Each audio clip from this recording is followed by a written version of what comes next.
Yes, hello everybody. Welcome back to the Wildcard Rewind. We have an amazing show for you. It is mock time and it is charity league season. Let's do it. I just wanna rewind to when we were young and hard. Back to all those good times. Take me back to the start.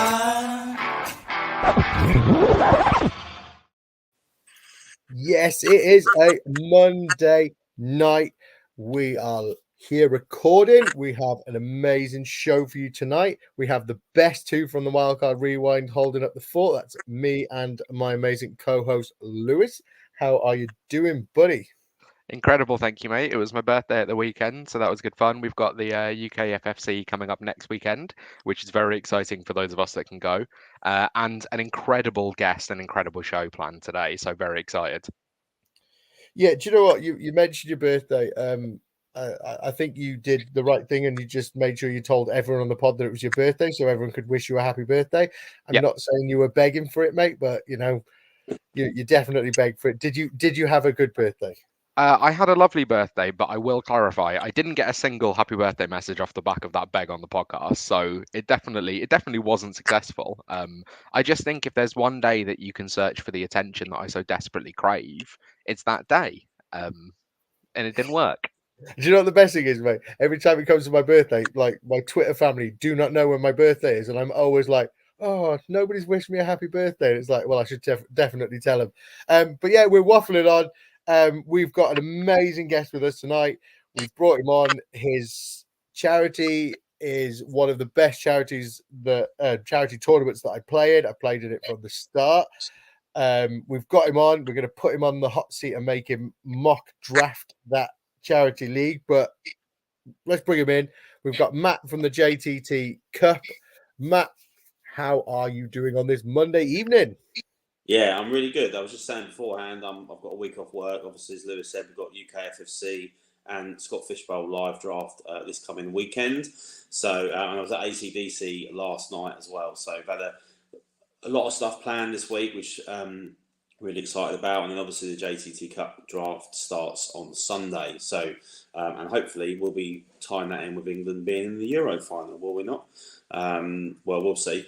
But yeah, really, really pleased and good to get on and do a mock because I've done nothing from a strategy point of view for JTT Cup so far this year. And we've got 6 days to go. So we've got a few people pulled in, haven't we, who are gonna help us out with it as well. Yeah, we have, mate. We have. We've just had our last spot join the league. Better late than never. So we are full. But Matt, before we start the draft, we will start it very shortly. Tell us a little bit about the JTT charity that we do this amazing tournament for, and tell us a bit more about it. So it's a charity that's set up by two parents, Sean and Denise Tarrant. So they live fairly local to me. I live in a town just southeast of Cambridge, and they had a son, Joshua, who unfortunately passed away from a brain tumour at age 16. So he was diagnosed at 8, and he passed away in 2014. And off the back of that, they set up a charity, the Joshua Talent Trust, obviously named after him, and the charity funds care for other children with brain tumours who are being cared for at Addenbrooke's Hospital in Cambridge. So the family are incredible. I've had the pleasure of meeting both Sean and Denise, and obviously seeing the strength that they've had to set up what they have off the back of such an unspeakable tragedy personally for them has been incredible to see. And we obviously I set the JT Cup up ready for the 2001 season. So this is our 4th year we're just going into now. And it's quite a good timing actually coming on because literally this morning we had a donation that meant we passed £32,000 all time raised for the charity. So obviously really, really pleased with that. We wanted to, at the start of the fundraising year, we wanted to get to 30,000 all time. So we've got past that. I talked to the guys who helped me admin it earlier today. It just means that we've now kind of got an early target of maybe getting to 50 all time next year, which means we'd have to raise 18,000, which is about 2,500 more than this year. So I think it's doable. It's growing every year. We've got 620 people in it this year. and we've raised 15,700 roughly this year alone. And obviously, you guys are both in it. Paul, you've been in it since the start. We always like to talk about the fact that you were very last place in year one. Somebody's got to be there, Matt. Somebody's got to be there, mate. We always mention as often as possible. So, but yeah, it's incredible seeing the community come together, and it's now ranged out to, we've got people from 20 different countries this year, mainly UK based. I think there's 490 UK based players, which is just incredible. And then another 90 or so from the States, and then a few dotted around the rest of the world. But it's season long best ball. It's really, really easy, and we like to kind of tweak the scoring rosters every year just to keep it fresh and keep people thinking, much like some of the other big charity tournaments do. And really looking forward to it kicking off. We've had one draft already because one of the US drafts managed to organise a fast draft for the 5th of July. So they did theirs in 53 minutes on Friday night, overnight. Incredible. We'll pick every 11 seconds. And then the other 61 divisions kick off, mainly all of them, I think, except for one on Sunday. I tell you what, Matt. I don't think you've done it really justice there. Like you say, it's really easy. It's best ball and stuff like this. But to organise something like that with, like you said, 620 people in, that takes a lot of time, a lot of effort, and a lot of everything. Like even just raising money and stuff like that. And I know it's an incredible tournament and stuff. My family have been through child loss and stuff like that. My brother had that, so I know what it's like to go through all of this thing. And this is such an easy one for me to join. I will join it every year, and I will, as long as you have me, I will be there every year. But you literally deserve every praise possible, Matt, because what you do is absolutely incredible to put this together. And like you've named all the divisions. I'm definitely in the best division with Usher, but you took the time and you've done all of that, and you've got all these divisions, and everyone's set up and everyone's engaged with it and everything like that. And you just deserve all the credit that can be given to you, mate. It's such an incredible job. But we are going to put you on the hot seat. We are going to make you draft a team. We're going to open that up now. If I can get this right, we are going to make you draft, and I might need to update mine because that says Team 7's not there. You need to assign Kev, don't you? Yeah, I have already done it. He is in there. I think if you just refresh it, it'll be fine. Yeah, there it is. But Lewis, you're at the 101. Are we ready to go? We've got a 30-second clock. It will be a bit crazy and a bit fast, but we will sort of try and chat through some of our picks as we go. But yeah, let's see how this goes. Here we go. Turn that sound off. Lewis, 101. What are you doing with the 101 here? So I was really debating a few different things, but the slightly deflated quarterback scoring this year made me think, even though Superflex, and it's something I'm intrigued to do in a mock rather than the real thing, I'm interested to look at CeeDee Lamb. CeeDee Lamb, with this scoring setting last year, would have been the top overall player. That's a good shout. Absolutely love that. Matt, you're on the clock here. The quarterback scoring system doesn't phase you at all then? No, I mean, it is. Interceptions are slightly higher negative points, and obviously there's bonuses for a lot of receiving and rushing. So there's obviously there's reception points, but then there's half points per first down as well. But obviously quarterbacks don't get that unless they're rushing for it. Hence why I've gone with Lamar, who should pick up quite a lot of first downs with his legs. So I think those dual threat quarterbacks in this scoring system, I would lean more towards those than your pocket passes. So what are we doing here, Paul? Yeah, so I was hoping Tyreek Hill was going to make it to me. Again, I think I'm leaning the same as Lewis. I think the wide receivers do score a lot in this. Jamar Chase would be the obvious pick, but I think I'm a bit worried about him this year. So I'm going to take a running back. He's timed out. Yeah, timed out. I'll take CJ Stroud. You better turn off auto pick as well, or you'll be picking again in a minute. Oh, he's done it just in time. This is definitely a bloke who managed to come last place first time round, isn't it? This is definitely You know- showing that kind of form. Do you know what? I'm trying to look at it on the computer screen, and I genuinely can't see it that well, to be honest. Well, at least you're still going to be able to pick up the running back that you wanted at pick 109 at pick 22. So you can't. Yeah, I am. I was trying to pick up Brees Hall. What's going on? Why is it not letting me pick? I don't know what's going on. Yeah, my computer's having a meltdown. I'm going to do it on my phone. Well, we'll see who Paul starts the draft with. He did get Brees Hall in the end. Oh, he's done well. I don't know why it's just highlighting my. There we go. There you go, mate. There we go. It's We've just had a Sleeper. lot. Sleeper is not designed for a computer. I agree. We've had a lot of quarterbacks go across round one, and then sort of stopped after CJ Stroud. So it'll be interesting to see with the Superflex how many people look to go 2, as we've just seen there with Mahomes and Burrow, and how many look to sort of like bump it till later. Boom. Ooh, Sam Laporta. Well, how many people that are in my division might watch this? So, having said that, as I've said many times to different people, this is the one competition I wouldn't want to win. Could you imagine how weird that would be? 620 people miss wins. I mean, you don't win anything apart from placing the following year's Scott Fish Bowl on a trophy. Like, there's obviously no monetary prize or anything like that, but that would look very odd. So, but yeah, tight end premium, why not? Laporta's going to see a lot of targets this year.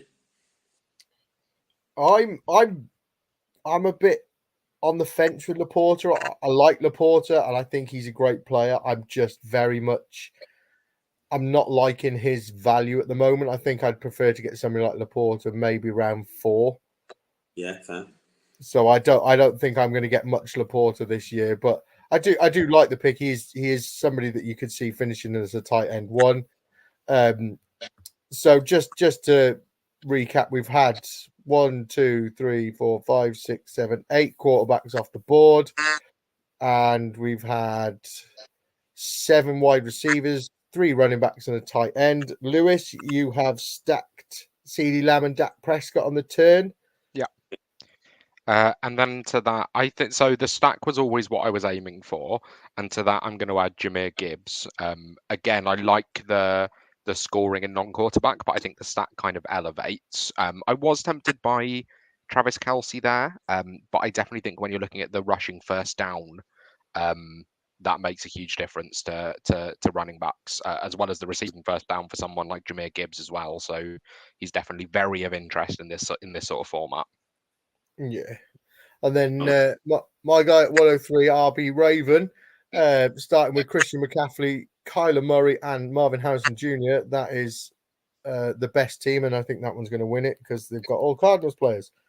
Matt, you're back on the clock. You've got Lamar Jackson and Sam Laporta as your first 2 picks. Are you?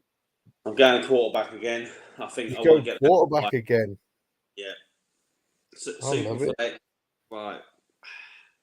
Can never have too many too early. A 28 round draft, I'm probably looking at drafting 5 or 6 quarterbacks in season long best ball just in case.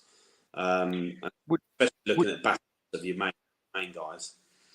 Would you be worried at all? So Jordan Love had 11 picks last season, which isn't a huge number, but sort of lends into the kind of quarterback that he might be. If that number ticks up a little bit, would you be worried at all with the negative 2 points per interception?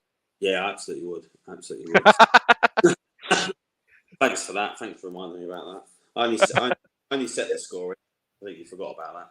But yeah, I think I like Love. I think I'm probably higher on him than most. I'm looking at what I had left. I could have gone Purdy or Herbert. Are they going to be any better? I don't know. We'll see. If Paul has figured out how to pick, he is now back on the clock with CJ Stroud and Brees Hall so far. Are you looking at another quarterback here, Paul, or are you thinking to go for another positional player? I want the best wide receiver still on the board, in my opinion, Michael Pittman. He has the pathway to be a wide receiver 1 this year. and if I can get him as my wide receiver one in the third round and lock up an average QB, I wouldn't have taken CJ Stroud, but that's my own fault for auto picking. Breece Hall and Michael Pittman to start. Now I can keep Would- building. Would you be tempted at all? And obviously, you're coming up again in a second. So ADP has sort of Diggs, Nico, and Tank a fair way down. But are you tempted, given it's best ball and there's a huge advantage to stacking, to looking at reaching for one of those wide receivers to pair with CJ Stroud? Yeah, I would. And as everyone well knows, we like the sort of cheaper value ones. I would probably not this pick, but I would definitely be hoping that not Nico Williams. Watching He's a too much footballer. football. Nico Collins makes it back to me. Here I am torn between two people. Do I go for a second quarterback in Jared Goff and lock up my QB room? Or do I take the person who, again, could be the tight end one, and that is Travis Kelce? Give me Travis Kelce in the fourth round. He's not done. He's not done. That's all I'm saying. Be Yeah, interesting to see where Andy goes with this pick, because he's obviously gone 3 wide receivers. He's the only player without a quarterback so far. But he was the 2021 winner, so what do we know? Yeah. I was about to say we should never doubt him. You know, I love that pick, to be honest. He started with Tyreek Hill, picked up Jamar Chase, Drake London in the third, and then to stack Tyreek Hill and Tua together. I really like that pick. I think that's a really good pick. Yeah. I'm happy with that. Let's see where our fearful leader Kev White goes. Anthony Richardson, Bijan Robinson, Devontae Adams, and Jaden Daniels. Again, I think that's a very, very solid team. Lots of upside there. What are you thinking here, Matt? What are you hoping is going to come? Got to go wide receiver. Olave was on the board on my last pick.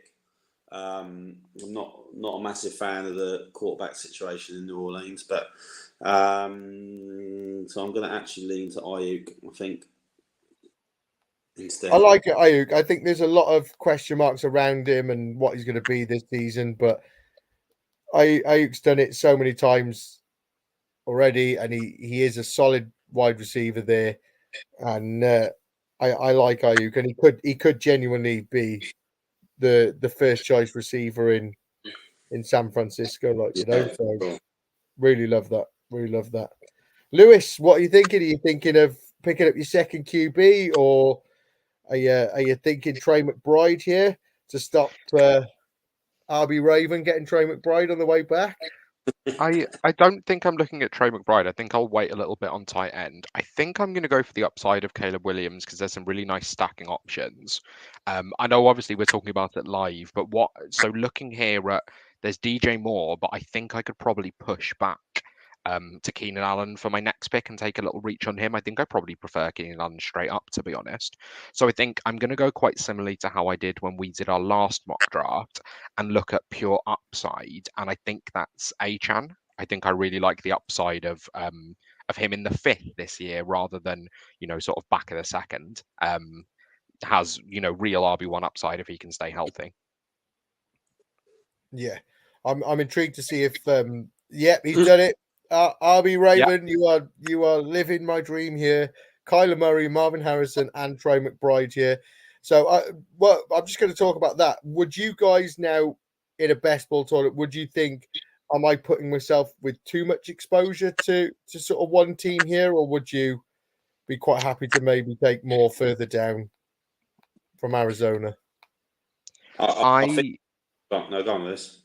I think a mega stack like that with 2 options is probably the most I'm looking to do, especially when it's top level options. If I'm taking some an offense where I'm getting people later on, I'm more than happy to take a fair few of them. But when you've got the top 2 options, I don't see the need to now fill in Michael Wilson because you're just limiting the amount of exposure you can have week to week. Yeah. I think in previous years, certainly in the JTT Cup, I can't talk about other competitions. In my experience, people that have gone with like mega stacks of the same team haven't fared that well. If you're picking 3 players from the same team in the top 5 or 6 rounds, it hasn't happened loads, but I do recall a few occasions of it happening, and they've not necessarily done so well. Yeah, I'd be worried, and I'm a Cardinals fan. I'd be worried with too much, you know. So my plan failed. Nico Collins didn't make it back to me, so I feel like Tank Dell's a bit of a reach here. So I'm going to lock up my QB room and pick up Jared Goff, and sort out my two starting QBs. And Matt, you obviously went with Mike Evans in the 5th. Do you find he's someone you end up? He's actually someone Paul and I have spoken quite a lot about as a value that we really like. Do you find he's someone you've been drafting quite a lot of this offseason? Yeah, I mean, I think I do tend to kind of gravitate towards him because I don't know how it happens this way, but I always seem to end up with him near the top of the board. I think he's been pretty consistently solid, obviously for a number of years. I don't see the quarterback situation as much of a risk as it was this time last year. Yeah. So yeah, I think it was either that or take my first running back, and I think I looked at the running back room and thought I'm hoping to get a particular person on the way back who is still on the board.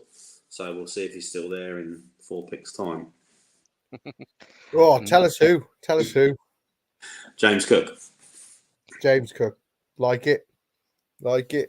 One more pick. Hopefully. I can't remember if this is going out live or not. Hopefully, Liam's We're not live streaming, so you're not okay. Not going to get sniped midway through. I really hope he does right now, though. I can't see him going running back here. Yeah, there we go. Look, so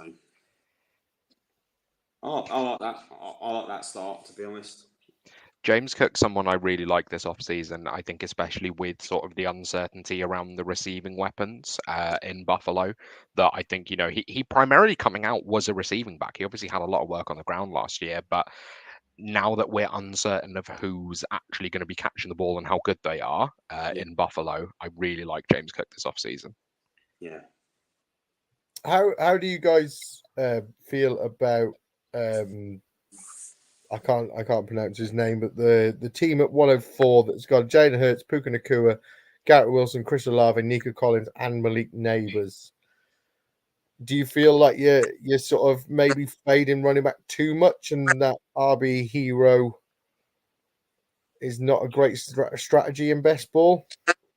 I mean, I've seen people go hero running back who have done pretty well, but as is the case with a lot of best ball tournaments, you have to find value in the late rounds. So people that have done really well in the last few years are people that have found that diamond in the rough after week 20. Now, last year it was Puka Nacua. He averaged round 24 in our drafts last year in the JTT Cup, and he ended up being wide receiver 5 or 6, I think it was. I think we had 55 divisions last year, and he was drafted in 48 of them, and 46 of the people who drafted him made the playoffs. So you've got to find that value. So I don't hate going, hero running back or zero running back, but yeah, I don't know. I just feel in a tournament like this where you've got to sort of start, or your lineup needs 2 starting running backs each week. I feel like you get into that point now where what's left out there, it seems to be sort of murky. I'd rather have a couple of solid running backs that, I know injury plays a part and stuff, and it could be a problem. I think the reason I came last in the first season was I had my bench was just on IR, if I'm honest. Yeah, and I could struggling to put a lineup up, each week. But I think I'd rather take a couple of early running backs and hope that they stay healthy for the season than hope that one of them at the end will sort of step in and maybe get a bit of a role. I'm not a fan of the hero RB sort of draft strategy, if I'm honest. Running back's not it's because of the lack of depth of viable high scorers. So yeah, you lose someone that you drafted in the first 5 rounds. You're not going to get a replacement that you think is going to necessarily get the same volume, same number of points. Where wide receiver, you've got a bigger pool of players for that to be possible. I was just looking at Lewis's turn there at 6 and 7. So he was holding out for Keenan Allen, but he's actually ended up with DJ Moore back at that turn. So he was talking about a Chicago wide receiver round 5, and then he's ended up at the back of the 6th with more still. And I really debated throwing Keenan Allen in as well in at 701, but thought actually I'm going to wait and just take one. I've just seen Paul has taken Keenan Allen in the 802, but I thought with the tight end premium, I'm quite intrigued to throw George Kittle in the lineup as well. And then I'm starting to fill out sort of my starting lineup before flexes is now filled out. So now I can sort of ignore position a lot of the rest of the way. Yeah. Paul was obviously successful getting Tank Dell to come back as well. Yeah, I've managed to pick up Joe Mixon and Tank Dell to stack with CJ Stroud, which I quite like. I am quite happy with that. Keenan Allen, I have sort of targeted Keenan Allen this season, and I think he's great value. I think you were sort of saying that you would have taken him over DJ Moore straight up, and then you went back on your word and took DJ Moore over Keenan Allen straight up. So I'm going to punish you with that by taking Keenan Allen away from you. Brilliant. And Matt, you've obviously gone similar way with the stacks, getting Zay Flowers to go along with Lamar, and then one of my favourite running back targets this offseason in Ramondre Stevenson. Yeah, I think I was really pleased that as I saw the board coming back, I saw Swift at the top and then Stevenson, and luckily Liam went with Swift instead. So I pains me to say it as a Jets fan, but actually Stevenson is the running back I really like this year. So to pick him up in the middle of the 8th, I'm really, really happy with that. And like yourself, that now pads out my starting lineup, if you like, without the flexes. So once that's done, it's then a case of looking at where's the value or where's that, diamond in the rough, as we talked about, in the flex spot that, has loads of upside. Have you got anyone, Matt, that you're sort of maybe targeting in the later rounds and going, I quite like a bit of him as a late round flyer? Is there anyone that stands out for you yet? To be honest, there's not really, and a lot of that's because I haven't done loads of drafts yet. To be honest, I think I've drafted in a couple of the best ball tournaments, and then outside of that, I'm still waiting on most of the major tournaments that we're doing to come up. So obviously, some of them being redrafted in Scott Fish Bowl and Warrior Bowl, and the rest being best ball. So no, I can't really answer that at this stage. We'll see what happens over the coming weeks. Yeah, fair dues. Lewis, I want to point out your turn. I absolutely love that turn. Baker Mayfield and Chris Godwin. I think Tampa have said that they're going to play Chris Godwin out of the slot. He could be getting a lot of receptions this year in the slot, where we all want him to play anyway. And Baker is, I think that's an absolutely amazing QB3 on your team. I think some of these other teams that have maybe only still got one QB may be regretting it at the moment. Well, I saw our friend Rory calling me names we can't say on the pod in the chat for taking Baker, but I think looking at sort of stacking being such an important thing in best ball, the first down bonus is going to be huge for slot wide receivers who are obviously taking shorter targets underneath. So I thought actually just nailing up a stack there, and not because I'm on the turn, so not having to wait for it, I thought definitely made sense. I really like your pick of Brock Bowers, Matt. I think it's an interesting one. You've obviously gone for 2 tight ends now, but do you think the premium just makes that obviously more of an enticing thing to do, to go 2 tight ends relatively early? Yeah, I think so. And as I said, we've got obviously had flex spots left, so didn't really like the look of the wide receivers there, and the premium does add that extra element, and that's why I put it in, because I like obviously tight ends to be going a little bit earlier than maybe they would into the traditional redraft league. I think you might be in it, Lewis. You might be in the other one. So the Scott Fish Bowl mock the last few days that Murph set up, I took five tight ends in the first 10 rounds. Obviously, I'm not going to do that in real life, or am I? We'll see on Friday. But yeah, I like that. I like that there, to be honest. You've obviously gone there, Paul. So Matt Stafford, which is obviously unstacked, but was that just a tactic of going, I need a third quarterback and he's the best quarterback on the board? Yeah, what 100%, mate. To be honest, I think kind of like what Matt was saying earlier about because it's a season-long best ball and stuff. If I don't pick up at least three, maybe four viable QBs, if I hadn't gone Matt Stafford, we could be looking at somebody like Team 4, Team 3, all picking up their second QBs, or other people picking up their third QB, and I'm at the back end of that train. And this is something that we have mentioned this year. It was something that I pointed out, like, I wanted to be one of the first people to pick up that QB3 or that Yeah. QB2. I don't want to be at the back end of it, like Matt, you're still there for a QB2, Kev White still for a QB, Liam still for a QB2, but then you've got two teams that's you're all for a QB3, but you still got two teams that are still needing a QB2, and you look at the QBs that are available, and you panic a little bit, then, don't you? And you go, "Wow, we're really, really scraping the barrel here," Yeah, you're absolutely So right. I think I wouldn't normally go QB here, but because I've got those two people coming that have only picked one, I'm going to just take another one just to annoy them mainly. Because, it's a 10 team league, so really everyone's going to should end up with three starting quarterbacks, certainly for the start of the season. I know there's a couple of question marks, maybe in a couple of the teams like Minnesota and maybe Pittsburgh. But actually, yeah, if you're getting to the end of round 10, and again, he's not gone quarterback again there, so he's got one through 10 rounds, and the amount of starters left.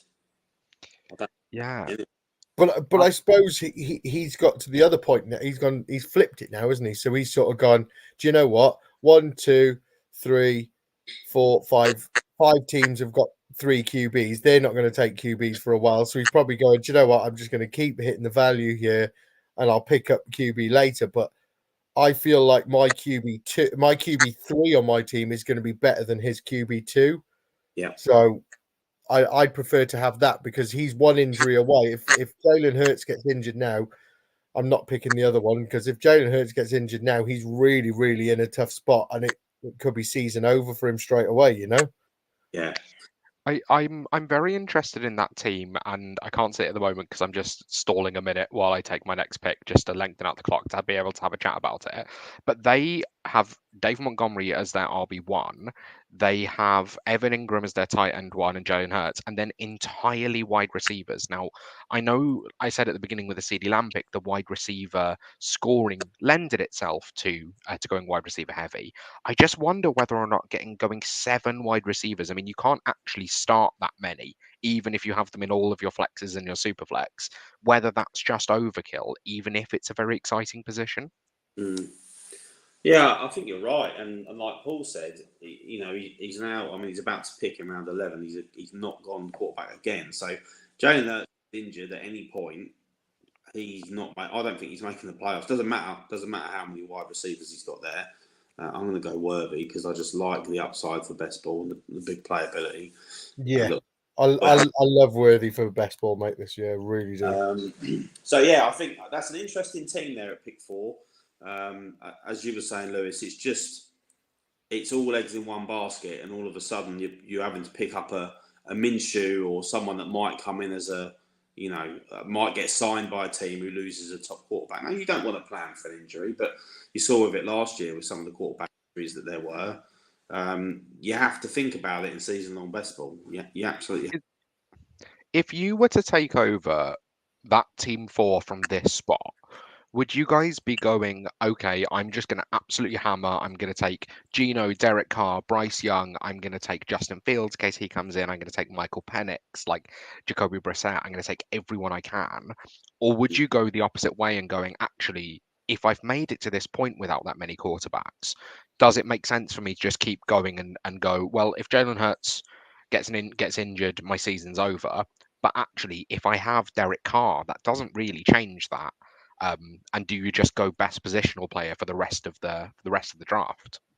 I think it's hard because, especially with QB, and like we said about the number of viable scorers that potentially could come in if your main guy got injured, is that I think you'd have to do the first option that you said, which was pick up a load of the, I guess, lower level, if you want to call it starters, or your higher level backup, because there's no use you score. Yeah, you can score anything in the Superflex, but if you're scoring 0 in your quarter, you're not going to get the consistent scores, because the JTT Cup is PF for ranking and not win-loss. You know, you need a fairly consistent average score throughout the season to make the playoffs. Yeah. And because only a third of the teams make the playoffs. So, yeah, that's where, obviously, I like the wide receivers that he's gone for, but I just think the balance isn't right. It would be amazing if you didn't like the wide receivers, considering he has like 8 of them. Yeah.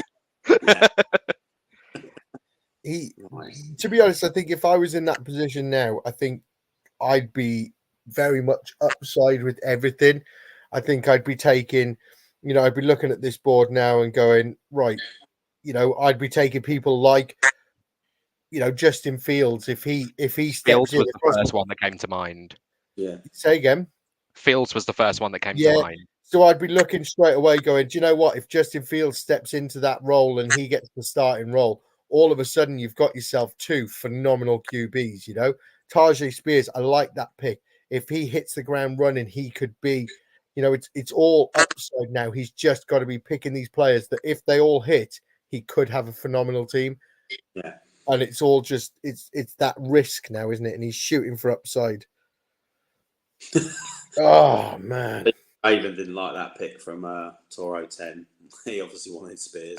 What's your thoughts, Lewis? Because I see, Lewis, you obviously went, I missed it, but you went Pollard at 10-10. And Spears has obviously gone 17 picks later. What's going on in Tennessee, in your opinion, this season?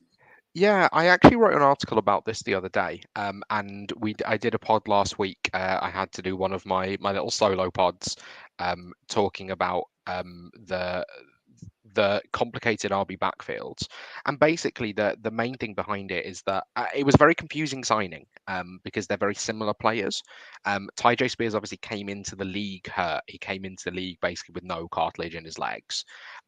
So it was a little confusing one. I tend to just follow money in the NFL. So for me, Pollard, even if it's 60-40, like he's shown that he can thrive on very limited touches. They've improved the offensive line. I think the price of where he's going now, what upset people about Pollard last season was he was going as the RB7 and he finished as the RB14. He's now going at like the RB31 to 35 sort of range. So if I can get him there, I think he has top 12 upside, and I'll be perfectly happy with that. Nice. Yeah, I like that. And I think, generally he is going probably around earlier than Spears, isn't he? Yeah. At the moment, anyway. So interesting. So Raven's gone with his 3rd QB. Although, if you can call Daniel Jones that, then fair enough. Well, Daniel Jones is someone who could, agreed, obviously, but he finished QB9 a couple of seasons ago. With the rushing bonuses, could be like quite a sneaky player with some upside. True. Yeah, definitely. I love Toro's strategy here. Now he has 8 wide receivers, 2 running backs. He's actually taken a second tight end before he's taken a second QB. Right. So absolutely love that. I'm looking through the list of people that are in the mock, and he is the only person in the mock that's never. Obviously, a best ball league is a best ball league. He's the only person that's never done JTT Cup before. I don't think that makes a massive difference, but just like you say, an interesting strategy for sure. The diamond in the rough. The diamond in the rough. The diamond in the rough. You watching Aladdin? Blake Corum. The LA Rams RB1 this season, yeah, Lewis? He probably has the highest upside of any running back you're taking around here. If I know we say this a lot, but if Kyren Williams goes down, Blake Corum has, top 5 upside. Yeah. But we know what Sean McVay's like. He's probably going to be the RB1 in LA before the end of the season, right? Most likely. He does have a real tendency to do it. I don't think he will with Kyren, but Kyren has been hurt a little bit during camp. So there's always a chance that Sean McVay just changes his mind. Yeah. Another player. I'm hoping he's going to come back to me. Yeah, another player that I'm sort of at that point where I'm shooting for upside. And I think if he was injured last year, then it explains it all, and he can hit the ground running again, and that is Austin Eckler.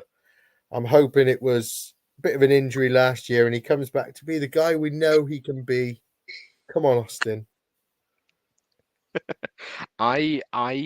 So again, this is someone that I spoke about on that pod and in that article, that I'm focused on Brian Robinson at the moment, but I do appreciate that Austin Eckler. The problem for me, I did a big breakdown on him on the website.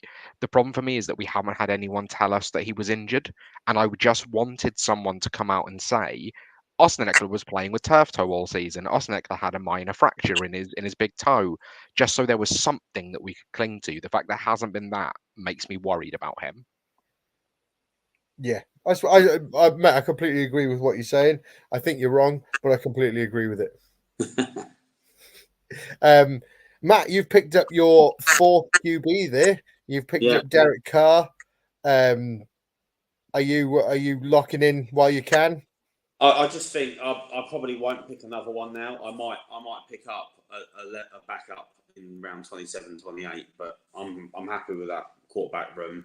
And again, I've got a guy drafted next to me who's only picked one in the first 13 rounds, though he has gone Knicks since. So I don't love Carr, but again, Carr's probably going to do a better job than most of the people that are around him. So, mate, to be fair, I kind of feel like Derek Carr's quite a safe pick. Yeah, he's that safe QB. He's not gonna win you the league, but he is going to put points on the board. And if sort of in a bye week, I'm trying to see where, like say week 10 when Jordan Love's on bye, if JJ McCarthy's not getting the starting job, or for whatever reason is it's still Sam Darnold, he's somebody that could come in and fill a week for you. I think he's a safe QB to pick up, to be honest. Let's see where Toro goes. Is he gonna start smashing QB here?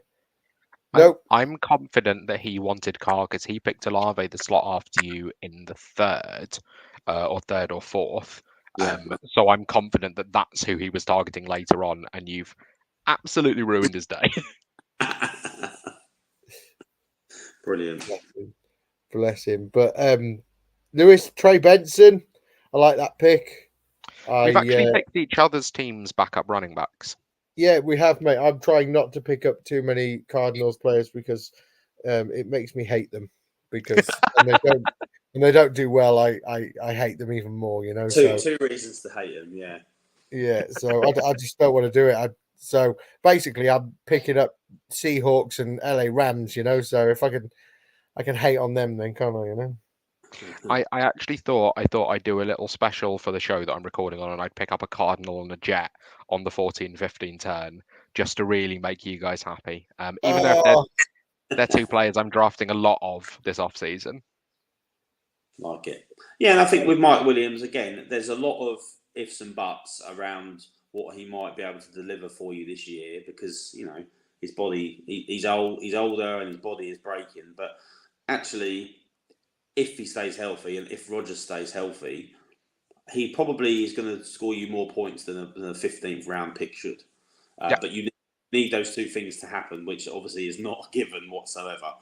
Yeah, but even if he has a similar type of season to ones he's had recently, where he's been healthy the first few weeks, been the wide receiver one for a few weeks and then got injured, that's completely fine in best ball. I can deal with that. Like in 2022, he was basically missed the first couple of weeks, healthy the next few weeks, and was a wide receiver one for 3 of the 4. If he can do that, that's completely fine. If he wins me a few weeks in as a 16th round pick. Nice. And talking about upside, I do like that's another player I've been taking a lot of in DraftKings. Jalen Wright that you went for there, Paul. Yeah, I think he's definitely somebody that I like in best ball. I don't think I'm really that keen in a sort of a normal league.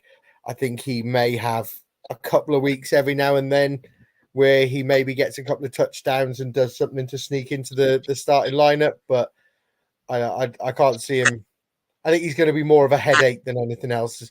You know, you may see in week 3 put 15, 20 points on the board and then not do anything for the next 5 weeks, you know?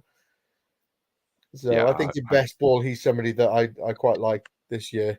Bit like George Kittle that you picked earlier. but He's then he's a best ball king for me. Like, you know, I think Hannah's brought this up on the show many a times where one week he can score you 40 points and be tight end 1, and then the next week he'll get 2 points, you know? But you'll see my tight end strategy in a second if the next guy doesn't take who I was looking for, which he doesn't. So I took George Kittle, who's actually one of my only unstacked receiving weapons. And then as my other tight ends have ended up with K. Dot and Cole Kmet, who both stack with my tight ends. So it's actually worked out exactly how I wanted it to. There's a lot of stacks on my team, which is really what I was looking for.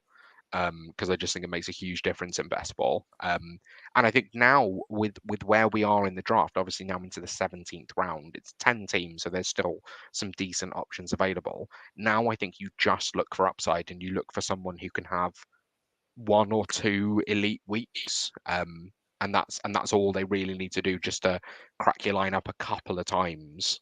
That's all they need to be able to contribute at this point. Yeah, I think we're in that sort of area now, Matt, which what you were talking about earlier. You're now just trying to find that diamond, aren't you? You know, everyone's sort of everyone's got a reason to be picked now. You know, I'm just scrolling through some of these people. You've got I can't Jimani believe Vidal. You could make an argument for him, and then you've got I'm trying to think somebody else. Michael Wilson for the Cardinals. He could be wide receiver 2 in that team. You've got Rashad Bateman.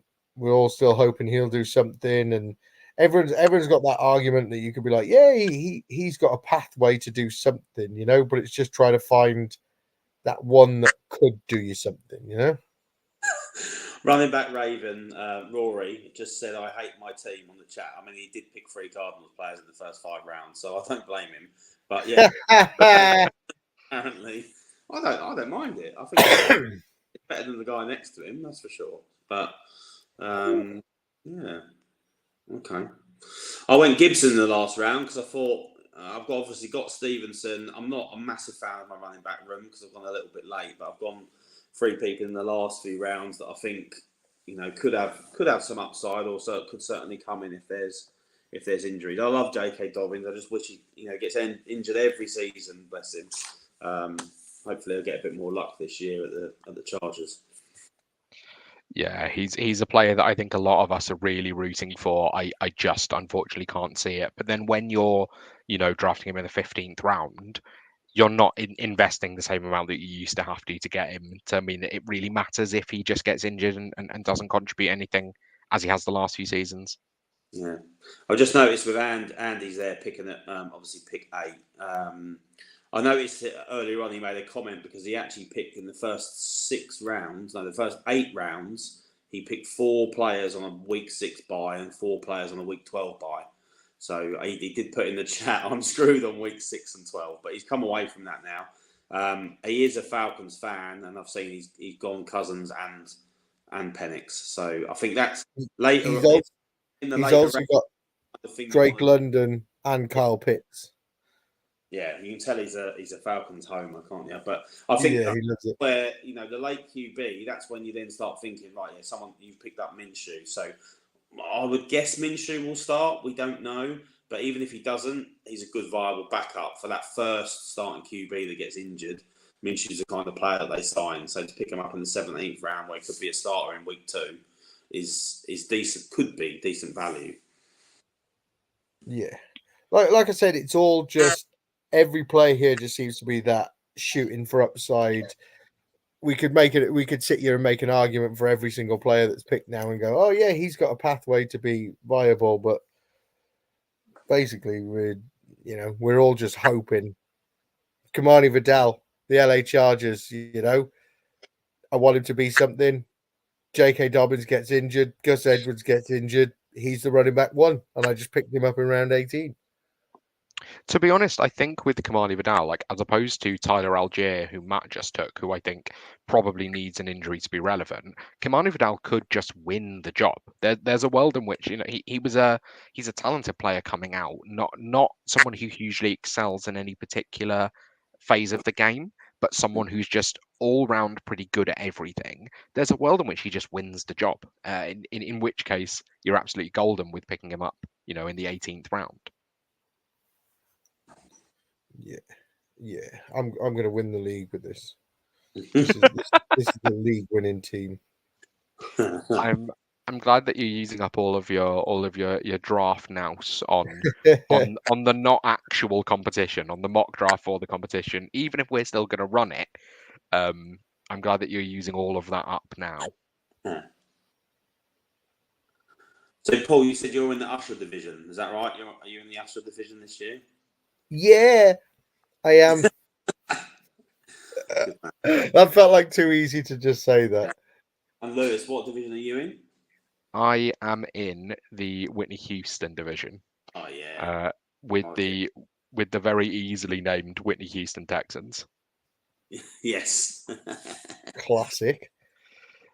That was quite an easy pun to put together. I was quite surprised that no one else had gone for that one already, because there were quite a few songs taken up.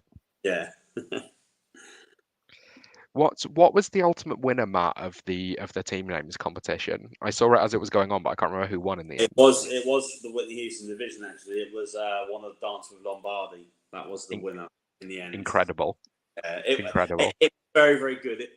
It felt a little bit easy. Like, it's an easy one to get. There were a couple that I preferred, although that was a favourite of mine. I'm quite a Whitney Houston fan. So, but yeah, it was definitely a worthy winner. What were the others that you preferred? What were the others that really tickled your fancy? One of my favourites in the Meatloaf division was just "But I Won't Draft Dak." I found that I'm in the Meatloaf division as well. So when that one went in, I was like, "Damn it, that's so good," because my team name is Second and Three Ain't Bad. There were a couple of others, I can't remember what they were that were, but I loved. I said to a couple of other pods I've been on, like when we chose a music theme, it was just a case of, right, we're going to have about 50 to 60 divisions this year. What's an easy theme? I can easily get 60 division names. And it wasn't until we started putting the first divisions together, and then people just started coming up with these amazing puns for their teams that obviously linked into their division.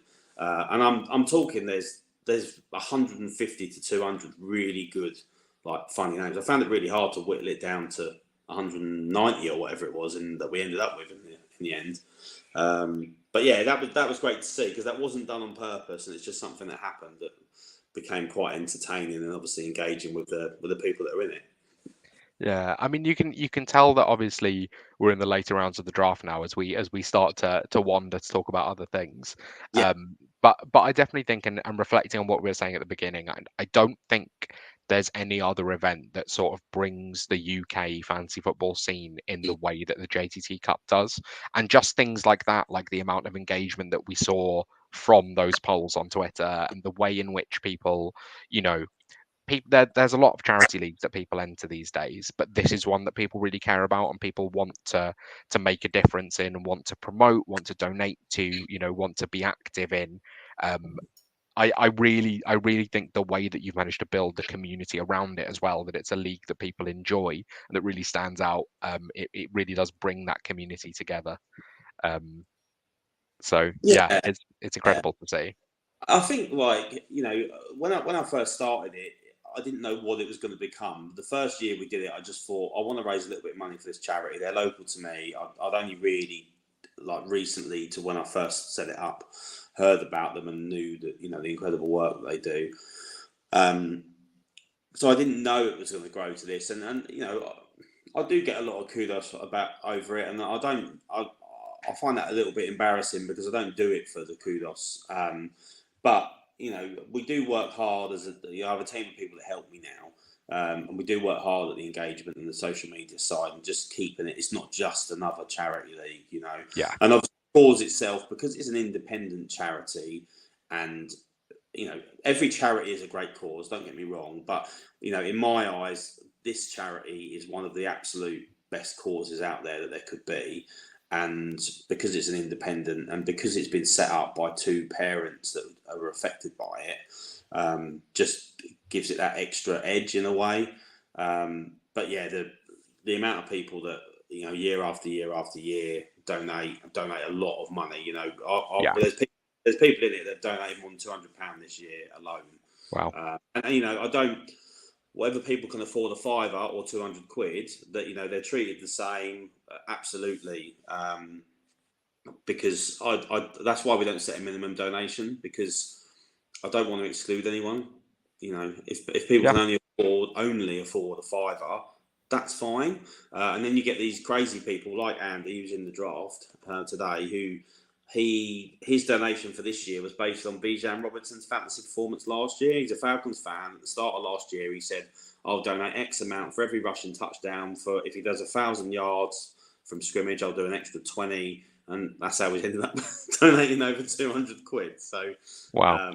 Yeah, it's just incredible. Just the amount of people that get involved. We do a few little side leagues with other sports. We do a Super Bowl fundraiser and stuff like that. And people are really quick to get involved. It's great to see. I've done really well in the Euros predictor. I think I'm about third or fourth, which I was quite happy with. But it has been really good to see. We're approaching the end of the 21st round. I think it might make sense to start wrapping up the show. And we can carry on the rest of the draft on Sleeper, because I'm aware that we're starting to get, you know, Jalen McMillan, Tyler Boyd, Wandell Robinson, Colby Parkinson. Whether people want to hear us talk about deep sleepers, I don't know. Has this, for you guys, made you think anything that made you realize anything that you're going to take in to the draft itself when it comes on Sunday? I think the big thing for me is looking how quickly quarterbacks fly off, but knowing that actually I was 101 and I didn't take a quarterback and I still really like my team, knowing that you have to take them early, but early doesn't necessarily have to mean the first round, I think is the thing that I'm going to take away into Sunday. Yeah, I like that point, and I think for me, it's just I'd like my team to have slightly more balance. So I went 2 quarterbacks early.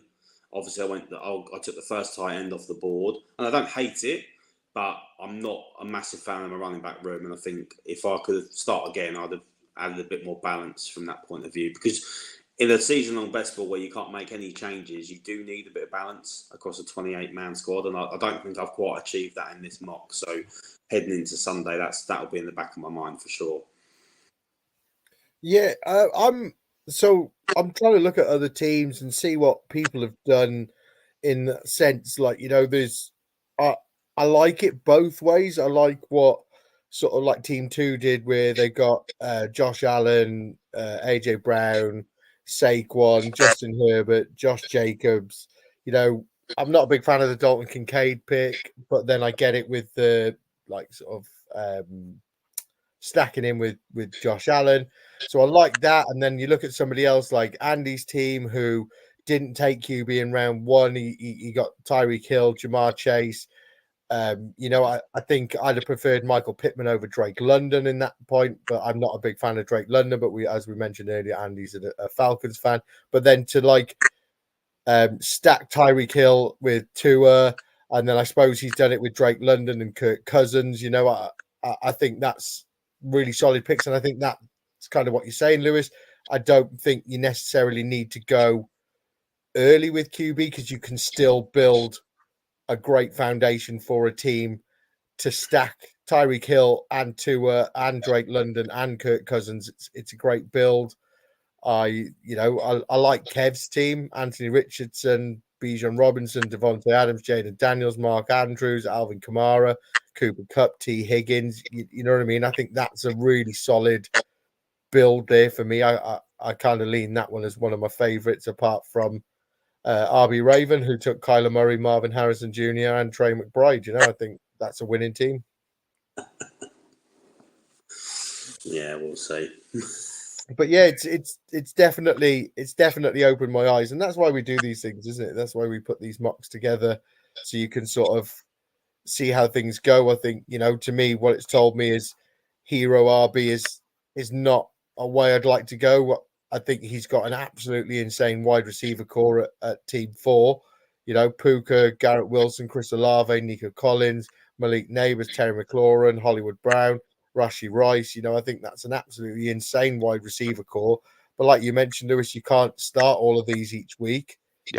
And you've got to start two. You don't necessarily have to start two QBs, you know, because it's a super flex. So you can put anything in that spot. But, you know, his running back room, David Montgomery, Tajay Spears, Zach Charbonnet, Ezekiel Elliott, Ty Chandler, and then his QB room so far going through, how many rounds have we done? 23 rounds is Jalen Hurts and Bo Nix. That to me would scare me. It would scare me. But yeah, just quickly, guys, which team, if you were looking at this and you got to pick a team, which team would you pick? Not your own though. I like Lewis's team, I have to say. Like, I've just been scanning for him now while you've been talking. There's some good teams. I do like Kev's team. But yeah, I think on paper Lewis's wins for me. I think definitely the experience of drafting a lot of best ball this offseason, doing a lot of DraftKings makes a difference here, that I'm quite happy to look at stacks a little bit earlier. I definitely think as I look through, there's some that I really like. Kev's team, unfortunately, I do think is really nice. I actually think Andy's team with that wide receiver start and then stacking both of them, and then he's pushed running back really nicely with Pacheco, Aaron Jones, Devin Singletary, Chase Brown, all running backs I quite like taking late on. He managed to do that thing I was talking about earlier, that he's managed to push quarterback, but still get stacks and quarterbacks you like starting. So he didn't take one until the fourth, but he's ended up with Tua, Kirk Cousins, and Aaron Rodgers. So three, you know, pretty safe quarterbacks that he's even managed to handcuff one with Penix later on. Yeah, agreed. Yeah, I think I'm the same. Lewis, I really like your build. I think I'm with Matt here. I kind of lean, and it pains me to say it, I kind of lean that's probably my favourite team. I think Kev's team's very close, and I agree with you. I really like Andy's team. I'll be honest, Matt. I'm a big fan of your team, to be honest, as well. I think there's a lot of players in there that I do like. I like the fact that you got Sam Laporta and TJ Hawkinson. I think that's two nice tight ends in there, and Brock Bowers to fill the gap as well. You know, I really like it. But yeah, thanks for joining us, Matt. Thanks for coming on and doing a mock draft with us. Forward to it. Yeah. Please, before we let you go, let everyone know where they can find you. So my personal social media, my ex is at Ku84_FF, and then the JTT Cup is at JTT Cup. So I usually open sign-ups for the following year on this year's draft day, but I'm actually not going to do that this year because I think this year I'm going to make people donate when they sign up, and the main reason for that is I actually had nearly 50 people sign up that then ghosted us in the end. Wow. And it gets to a point where I can't keep chasing people. And the worst thing about it is people who then ignore your messages to say that you've signed up, are you joining? I'd rather they say, actually, I've changed my mind. But most people just ignore. So I think this year I'm going to open them up later, but have people donate when they sign up. And I don't have that chasing later on. And if that ends up means I end up with less people, that'll be disappointing. But yeah, we'll see. So, but that's where it is at JT Cup. So look forward to see how the season pans out for year 4, and then we'll go again next year and try and hit that 50k mark for all time. Oh mate, I really hope you do. It's been an absolute honour to have you on. I really love the JTT Cup. I love interacting with you, Matt. I think you're a top bloke, and Thanks. you've had me since year 1. You know, it was really good to have you on. But with that, guys, that brings us to the end of the show. Be sure to like and subscribe and follow us on X at Wildcard Rewind, or over on YouTube at the Fantasy Wildcard. and we shall see you all next week.